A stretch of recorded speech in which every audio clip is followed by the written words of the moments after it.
Hello everybody. I quickly want to report about my visit to the Diabetes UK Professional Conference in London last week. If you watch this video later, that's April 2024. And today I want to talk quickly about the various new technologies that were shown there. So if you go to a conference like that, a professional conference there, that is mostly visited by doctors and nurses who learn about available technology for people with diabetes, such as the FreeStyle or the Dexcom and what have you. And I'm going to show you a few of these things, and there are these stalls. It's quite interesting. So I went to these stalls, and one thing that at Dexcom I wanted to show you, the Dexcom ONE, the Dexcom ONE Plus I should say, Dexcom ONE Plus, look at the plus, is basically their new sensor in the United Kingdom. It is my understanding is that it's already available in some other countries in Europe, like Belgium. The ONE Plus follows up the Dexcom ONE. If you're in the UK, it can be prescribed by your GP. And for those of outside the UK, a GP is like a family doctor. Or if you, anyway, so lasts 10 days and is like the G7, except for a few features such as the urgent low soon. So if you want urgent low soon, which I think actually is a great feature for people with type 1 diabetes, if you can live without that, this is a great sensor. It's definitely an improvement over the Dexcom ONE, obviously.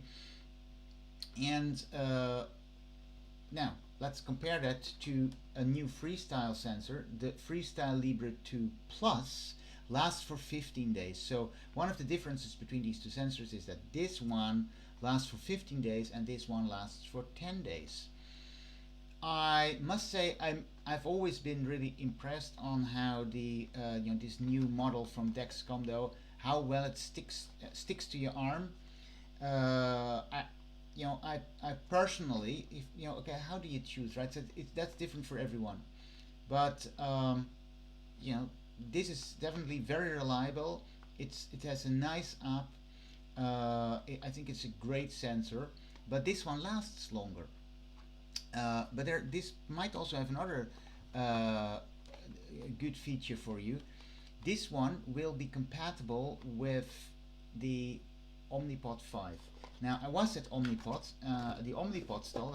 If you don't know it, Omnipod is a insulin pump without one that you just stick on your arm or on your belly, and provides insulin for 3 days. And the Omnipod 5 is sort of like a hybrid closed loop, so works together with your CGM, with your glucose meter, your glucose sensor on your arm, and does lots of things automatically for you. In the end, you only need to tell you basically via your app, you tell the app when you're eating and how many carbs are in there. So that is so far. So I've talked about Dexcom, I've talked about FreeStyle. Now I want to take you quickly to MedTronic. They have the Simplera. Now the Simplera lasts for 1 week, but they have a little bit of different philosophy. They basically see the Simplera as part of like the whole Medtronic system, which is of course their insulin pump or their insulin pen that you also can combine with it. So they work a little bit differently. I saw somebody walking with in the hotel with this sensor. So it is, I guess, it is all. Does it work for you is something you need to discuss with your medical team, but it's good for you to know it's on the market. And the nice thing is, I think it's really nice, how you hold it in your hand.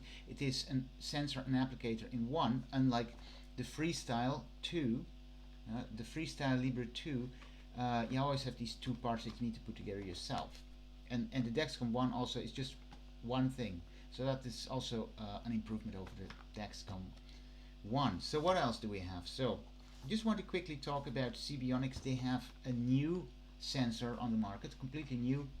I've never seen this at any conference yet. The Sibionics Ketone sensor. So this is not for blood glucose, but it is for ketone levels, and it's something, if you're interested in this, that's their new sensor.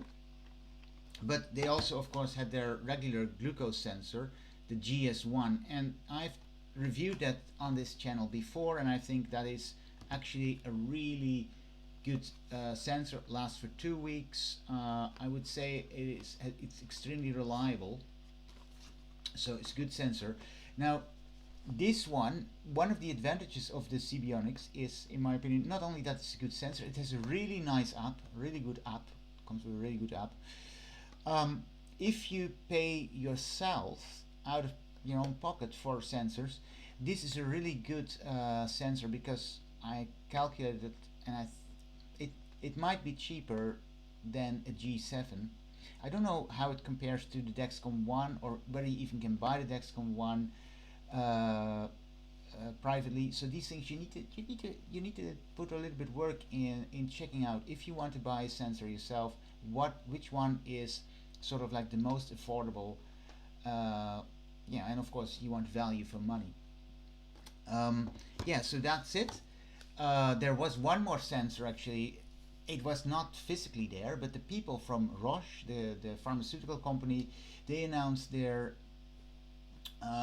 new sensor that they will have, and that sensor, what is unique about it, that the app does a very good way predicting for the coming hours how your blood glucose will be given previous days. And so the sensor, or the app basically learns about your blood glucose and makes a prediction. And I can see, for example, that it would be really useful for example, for university students. And this channel, of course, is called Diabetes at University, and if you're a student and, for example, you have an exam upcoming, it's nice that you can say, oh, okay, that's where it's going. Very handy.